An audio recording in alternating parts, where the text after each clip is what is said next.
थुंग थुंग कंधे पर बोरा लटकाए दिन भर गलियों में भटकता रहता।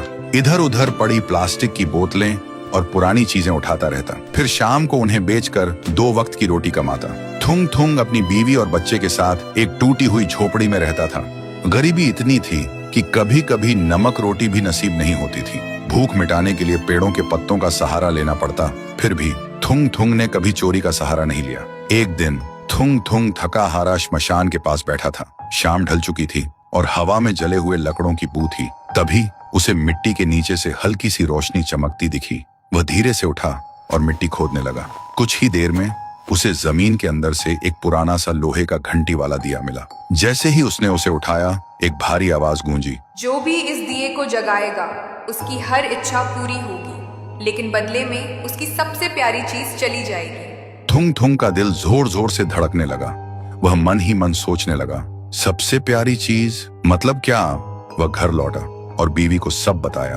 बीवी ने ध्यान से सुना। उसकी आंखों में डर भी था और थोड़ी सी उम्मीद भी। फिर बोली, 3 दिन से बच्चा भूखा है, क्यों ना पहले खाना मांग ले।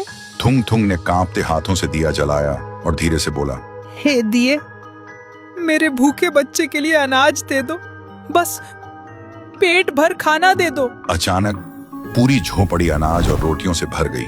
बीवी खुशी से रो पड़ी। लेकिन उसी रात थुंग थुंग ने देखा उसका बच्चा चुपचाप कोने में बैठा है और उसे पहचान नहीं रहा। सुबह तक बेटा उसका नाम भूल चुका था। थुंग थुंग टूट गया, लेकिन घर में अनाज था और भूख खत्म हो चुकी थी। उसने खुद को समझाया, बाद में बच्चे का इलाज करवा लूंगा।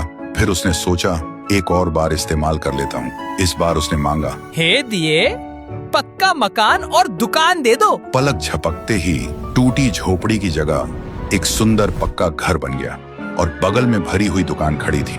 थुंग थुंग खुशी से बीवी के पास दौड़ा, लेकिन उसने देखा उसकी बीवी पत्थर की मूर्ति बन चुकी थी। थुंग थुंग चीखता रहा, रोता रहा और कोने में रखा वह दिया हंसता रहा, क्योंकि शर्त वही थी, हर बार सबसे प्यारी चीज खोना। अब थुंग थुंग के पास बड़ा घर था, पर वह पूरी तरह अकेला पड़ गया था। वह रोते हुए पत्थर बनी बीवी को गले लगाकर बोला, मुझे ये अमीरी जिंदगी नहीं चाहिए। मेरी बीवी और बच्चे को पहले जैसा कर दे, भले ही हम भूखे रहे।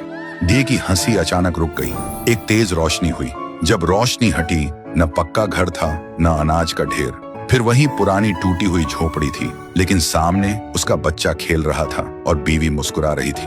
थुंग थुंग ने सुकून की सांस ली और उस मनहूस दिए को वापस श्मशान ले जाकर मिट्टी में हमेशा हमेशा के लिए दफना दिया।